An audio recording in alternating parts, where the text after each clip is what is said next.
Live to Washington, D.C., President Donald Trump is going to speak about the deadly mid-air collision with an Army helicopter and an American Airlines jet last night. The wreckage being recovered from the Potomac right now. Let's listen in.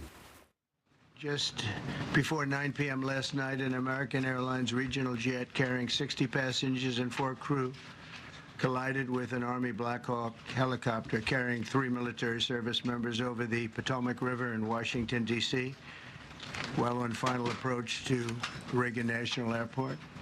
Both aircraft crashed instantly and were immediately submerged into the icy waters of the Potomac.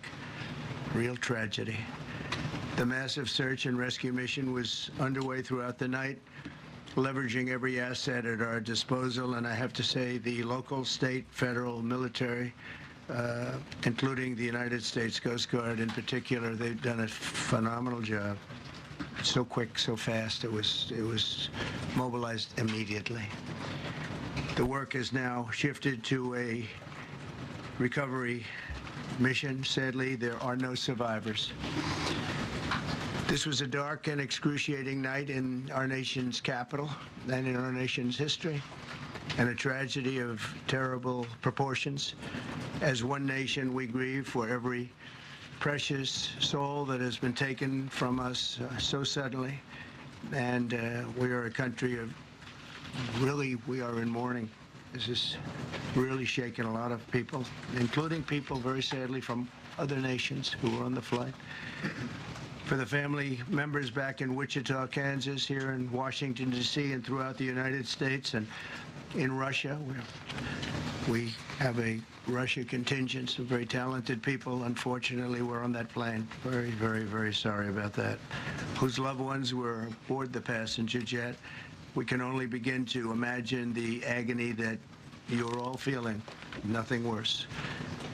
On behalf of the First Lady, myself, and 340 million Americans, our hearts are shattered alongside yours, and our prayers are with you now and in the days to come. We'll be working very, very diligently in the days to come. We're here for you to wipe away the tears and to offer you our devotion, our love, and our support. There's great support. In moments like this, the differences between Americans fade to nothing compared to the bonds of affection and loyalty that unite us all, both as Americans and even as nations.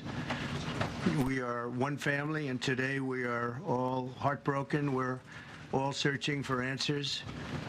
That icy, icy Potomac, it was a cold, cold night, cold water.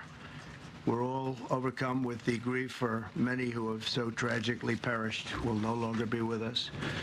Together we take solace in the knowledge that their journey ended not in the cold waters of the Potomac, but in the warm embrace of a loving God. We do not know what led to this crash, but we have some very strong opinions and ideas, and I think we'll probably state those opinions now. Because over the years I've watched as things like this happen, and they say, well, we're always investigating, and then the investigation 3 years later, they announce it. We think we have some pretty good ideas, but we'll find out how this disaster. Okay, so President Trump offering condolences to the families and loved ones in the role of consoler in chief this morning, talking about the deadly mid-air collision between a military Black Hawk helicopter and the American Airlines crash. 64 people on board that plane, 3 people on board that Black Hawk helicopter, and all presumed dead.